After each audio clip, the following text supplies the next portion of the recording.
Todos vamos a estar de acuerdo con la siguiente afirmación. Este mundo es injusto. ¿O hay alguien que esté en desacuerdo con esto que levante la mano? Este mundo es injusto. Todos estamos de acuerdo, ¿cierto? El malo por lo general se escapa, se sale con la suya. Hay corrupción a donde vamos. No hay justicia real. No hay justicia buena. No hay justicia justa, valga la redundancia. Un ejemplo, el ejemplo que siempre damos. Dios guarde a su familia, pero supongamos que un despreciable asesino entra a tu casa y asesina a toda tu familia. Y el juez, cuando lo llevan ante él, recibe un soborno y lo acepta. Y él dice, bueno, hoy yo me siento muy amoroso, muy misericordioso, lleno de gracia. Por eso yo voy a dejar libre a este hombre. Yo lo perdono. Yo lo declaro inocente, aunque es culpable. Y lo deja libre. ¿Qué pensarías tú de este juez? Aparte que es un corrupto y un injusto, es incluso peor que el asesino de mi familia. Es un miserable. Exactamente. No es justo. Entonces, ¿creerías que el juez fue bueno, fue amoroso simplemente por dejar libre a este criminal? No, porque no te mostró amor a ti, ni le mostró amor a tu familia que fue brutalmente asesinada. Entonces, ¿es justo que un juez perdone a un criminal que merece ser condenado? No, no es justo. Por tanto, la declaración controversial de hoy, que es una verdad fundamental, es la siguiente. El perdón es injusto. Y me dirán, ¿qué? ¿Cómo así? El perdón es injusto, hermanos. No hay justicia en el perdón y ya vamos a ver cómo se relaciona esto con la Biblia. Pero es algo que necesitamos entender. El perdón no más, sin pagar el castigo, es completamente injusto. Porque lo justo es que la persona pague lo que hizo, o no. Pero en nuestra sociedad parece que esto es imposible. Por eso hay tanta sed de justicia. Por eso cuando vemos las noticias, cuando vemos la situación de nuestro país, ¿qué pensamos? ¡Qué injusto! Esto es injusto y nos sentimos frustrados. Necesitamos justicia, aunque parece que nadie puede darla. Pero si hay alguien que es justo, mi hermano, si hay alguien que no podemos acusar de injusticia o de corrupción, si hay alguien que sí retribuye a los criminales lo que merece, que tomará en cuenta cada pecado que amontonan estos criminales y acumulan ira para el día de la ira, para la revelación del justo juicio. Si hay alguien que pagará a cada uno conforme a sus obras y que no hace acepción de personas, solamente es una sola persona en el universo. ¿Quién será? El Señor. Romanos 2, 5, 6 nos dice esto, que Él tomará en cuenta cada pecado y Él va a pagar a cada uno conforme a sus obras, conforme lo que haga. Vimos que Dios era soberano, ¿recuerdan? Que Dios era rey sobre todas las cosas. Por tanto, ¿cuál es una de las funciones principales de un rey? Es juez. El rey tiene la obligación de juzgar a su reino. ¿Y cuál es el reino de Dios? Todo el universo. Él es el juez supremo por excelencia. Él es el único juez justo, el único juez imparcial que no se deja engañar por nada ni por nadie. Y hoy vamos a ver la justicia de Dios, un tema que la Biblia enfatiza demasiado. De hecho, hoy vamos a tener bastantes lecturas, pero no se alarmen. Van a ver que todas se conectan. ¿Qué significa que Dios es justo? ¿En qué consiste la justicia de Dios? Bueno, que Dios es recto, que Dios es correcto, que Dios es virtuoso, es decir, que Dios hace siempre el bien, que Él es verdadero y que en Él no hay mentira, no hay engaño, y que Él es imparcial, mi hermano. Dios no puede ser sobornado por nadie. Él es defensor, porque el juez no solamente juzga, Él defiende al vulnerable. Él es vengador, porque la venganza es justa. Y me van a decir, ¿cómo así? Otra declaración controversial. Sí, la venganza es justa. Si no hay una retribución por lo malo que se hace, eso es lo injusto. Y si tú te sientes indignado ante la injusticia de este mundo, siendo un ser humano pecador, imagínate la indignación que siente Dios al ser 3 veces santo. Por eso es un atributo comunicable, porque Dios puso en ti esa sed de justicia, el hecho de que se haga las cosas correctamente. Entonces Dios es juez, o Dios tiene justicia en 2 sentidos.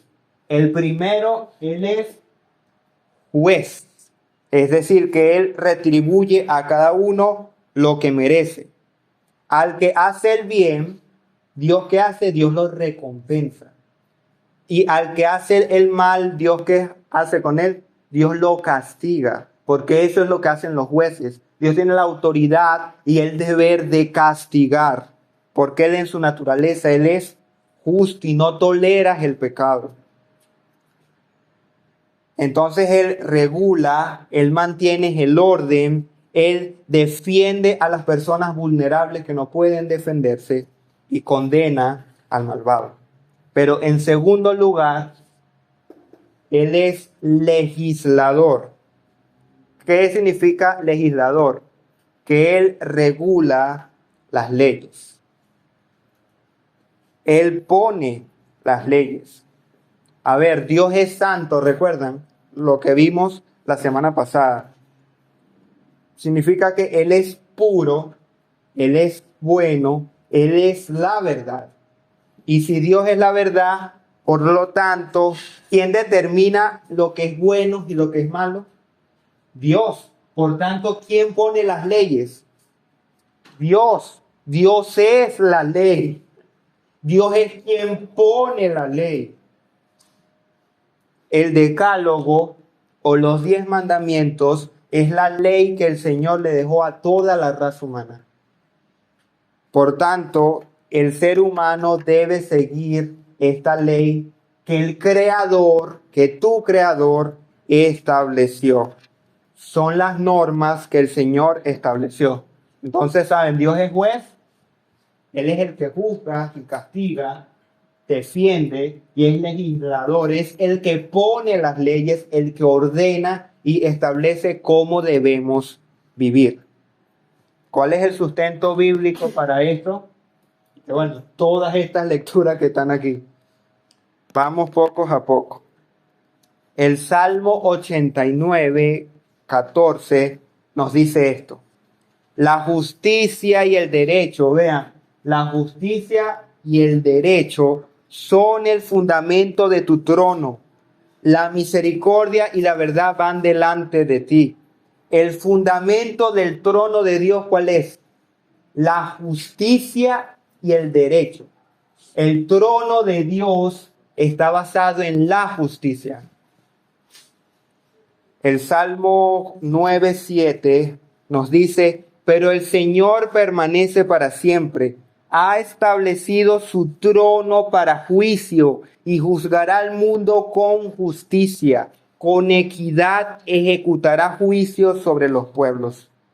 Cuando vean ese trono blanco y al que está sentado en el trono, no solamente es símbolo de majestad, es símbolo de juicio, de condenación sobre los malvados, sobre los pecadores.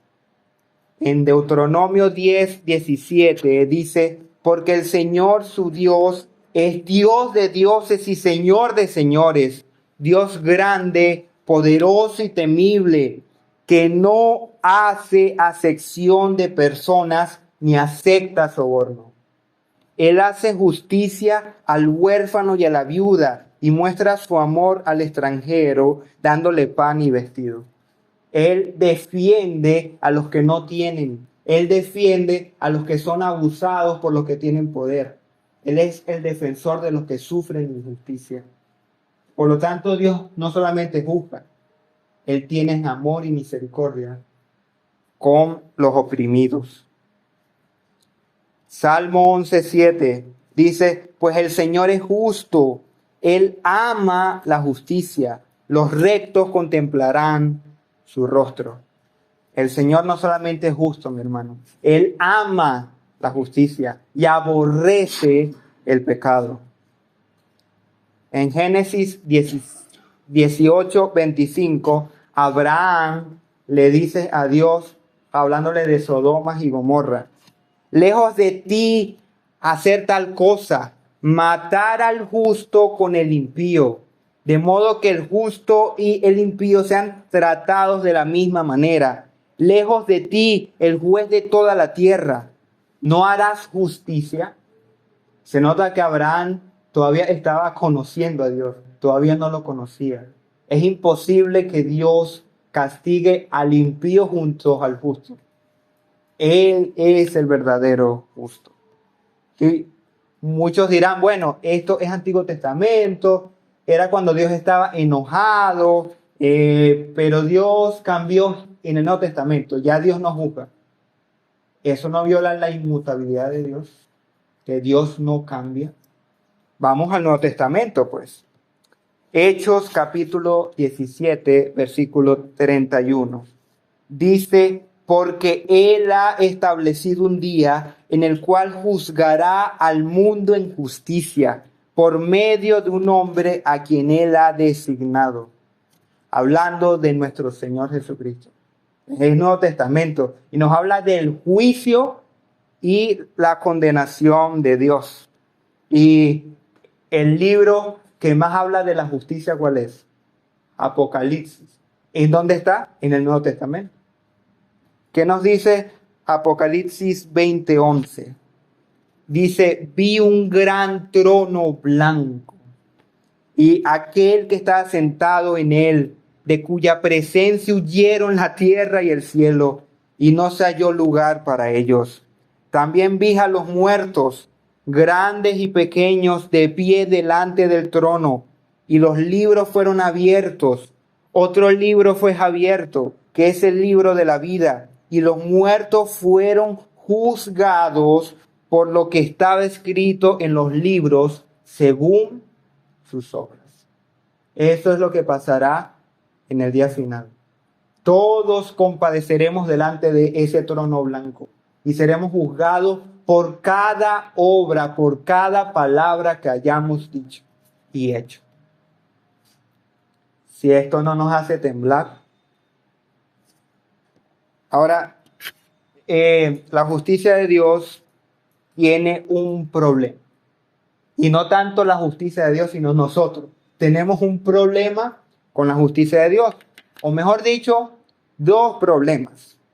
¿Cuál es? Imaginemos que estamos en un tribunal aquí.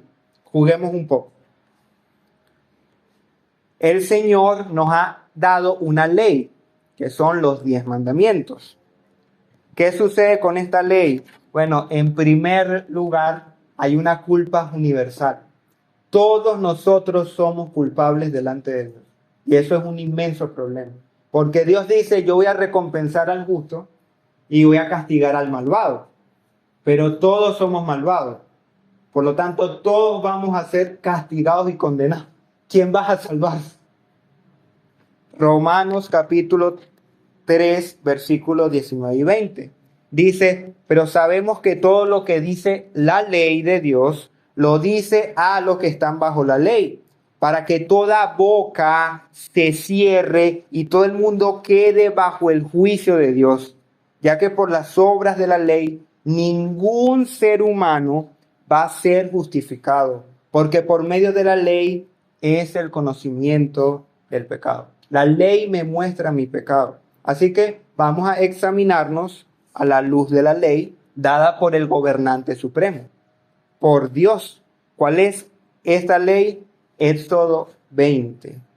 Dios dice, no tendrás otros dioses delante de mí. Idolatría. Ya por ahí todos estamos raspados. No te harás imágenes, ni las adorarás. Nos hemos hecho ídolos en nuestro corazón o nos hemos inventado un Dios a nuestra manera, a nuestra conveniencia.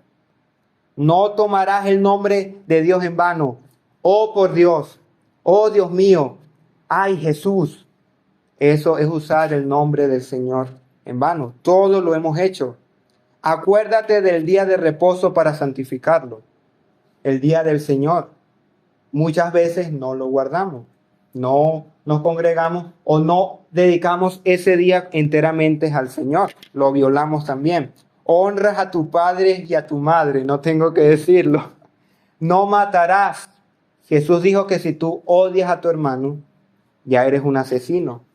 No cometerás adulterio. Si tú codicias a una mujer que no es tu esposa, ya es adulterio. No robarás. Descargas piratas ya es robar. No darás falso testimonio contra tu prójimo. El chisme, todo lo hemos hecho. Y por último, no codiciarás, no envidiarás. Y todo también lo hemos hecho. Qué hermosa es la ley, ¿cierto? Es perfecta, es justa, porque nos dice cómo vivir para Dios y para con los demás. Pero el gran problema es que ninguno de nosotros la cumple. Todo lo contrario, la viola día tras día tras día. Entonces, ¿qué somos? Somos criminales. El que viola la ley, ¿qué es? Es un criminal. Hemos pecado contra Dios y hemos roto su ley. Entonces, ¿cómo te declaras en este tribunal? Culpable, porque cada ser humano es culpable. Como dice Romanos 3:10, no hay justo ni aún uno, no hay quien entienda, no hay quien busque a Dios, no hay quien haga lo bueno, no hay ni siquiera uno. ¿Y cuál es la condena entonces? El juez supremo dice que la pena por transgredir su ley es la muerte eterna, porque hemos violado su santidad, su majestad, hemos ofendido a un Dios infinito y por lo tanto nuestra deuda es infinita para con Él. Y hay un segundo problema que es con la justicia de Dios, que es lo injusto que es el perdón cuando el crimen queda impune. Vimos que el perdón en la introducción fue muy injusto, ¿cierto? Pues aquí también. Dios, si nos perdona, si Dios dice, bueno, yo decido no castigar, yo los perdono a todos ustedes. Dios sería tan corrupto como el juez que vimos al principio. Dios no sería justo. Por lo tanto, Dios no puede perdonar al pecador y ya. Eso es una herejía que nos han vendido por mucho tiempo. Dios no puede dejar de vengarse porque si no sería injusto. Dios tiene que pagar a cada uno lo que se merece. Por lo tanto, aquí hay un gran problema porque Nahum 1:3 dice, el Señor es lento para la ira y grande en poder, en misericordia. Dios perdona al pecador y ciertamente el Señor no dejará impune al culpable. No declara inocente al culpable. Es decir, Dios es justo, pero perdona al pecador ¿Cómo es esto posible? ¿Cómo esto tiene relación? ¿Ven el problema? En Proverbios 17:15 se nos dice que Dios odia esto, el que justifica al pecador y el que condena al justo.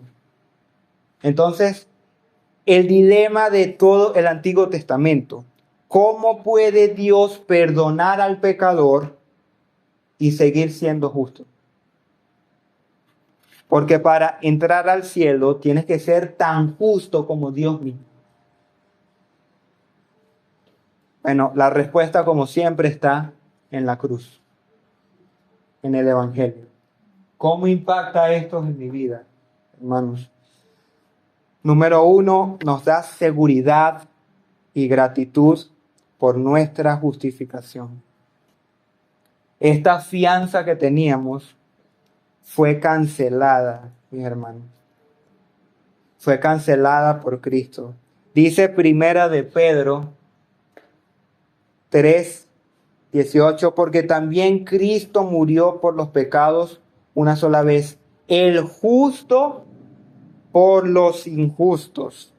Segunda de Corintios 5:21, al que no conoció pecado, Cristo, que era santo, Dios lo hizo pecado por nosotros, para que nosotros fuéramos hechos justicia de Dios en él. O Romanos 3:21. Pero ahora, aparte de la ley, la justicia de Dios se ha manifestado, confirmada por la ley y los profetas. Esta justicia de Dios viene por medio de la fe en Jesucristo, es para todos los que creen. En el versículo 26 dice, para que Él sea el justo y al mismo tiempo el que justifica al que tiene fe en Jesús. ¿Cómo así? Nuestro Señor Jesús vivió una vida perfecta, justa. Él nunca violó la ley del Señor. Y Él tomó nuestro lugar en el tribunal de Dios. Dios lo declaró culpable, aunque Él era inocente. Y nuestros pecados fueron cargados sobre Jesús. Y Dios castigó a Jesús por nuestros pecados en nuestro lugar. Así Dios, ¿qué fue? Fue justo, porque Él castigó el pecado en Jesús. Pero ¿qué hizo con nosotros? La justicia de Cristo Dios nos la pasó a nosotros y nos declaró a nosotros inocentes, justos, y nos absorbió de toda culpa. Esto es lo que se conoce como justificación. Dios te justificó delante de su tribunal. Ahora Él te ve con la justicia de Cristo y no con tu propia justicia. Y es solamente por eso que Él nos perdona, en base a la justicia perfecta de Cristo. Romanos 1:17 dice, porque en el Evangelio la justicia de Dios se revela por fe y para fe, como está escrito, mas el justo por la fe vivirá. Ahora nosotros se nos dice que somos justos, aunque no lo somos todavía, gracias a Cristo. En segundo lugar, aparte de la seguridad de que somos justificados y nos desbordamos de gratitud por esta justificación, confiamos en el juicio de Dios. Nunca dudes de la justicia de Dios, mi hermano, nunca. Si hay alguien justo, ese es Dios. Y un día, en el día donde todos estén delante de su tribunal, Él va a hacer justicia. Tu sed de justicia va a ser satisfecha. Todo el mal que hicieron estos criminales que se escaparon y dijeron, me salí con la mía, ese día van a tragar grueso. Porque a Dios nadie lo engaña, nadie se burlará del Señor. Por eso quita ese peso de tus hombros. Déjale la justicia a Dios y no busques venganza. Romanos 12:19 dice, amados, nunca tomen venganza ustedes mismos, sino den lugar a la ira de Dios, porque escrito está, mía es la venganza, yo pagaré, dice el Señor. Ten consuelo en esto, hermano. Ten consuelo. Y si Dios es omnisciente, omnipresente, ¿quién se va a escapar de Él? ¿O quién hizo algo que Dios no sepa? Nadie. Así que confía en la justicia de Dios y anímate en eso. Y por último, la justicia de Dios me invita a ser justo. Me invita a evitar la injusticia en mi propia vida. Me invita a ser imparcial, a ser justo en mi crianza, en mi trabajo, a defender la verdad, a defender al vulnerable, al pobre, a la viuda, al huérfano. Como dijo nuestro Señor Jesús, juzguen con justo juicio. Háganlo recordando siempre que la justicia de Dios no solamente es su juicio, sino que es esa justicia que nos ha proveído nuestro Señor Jesús. Amén.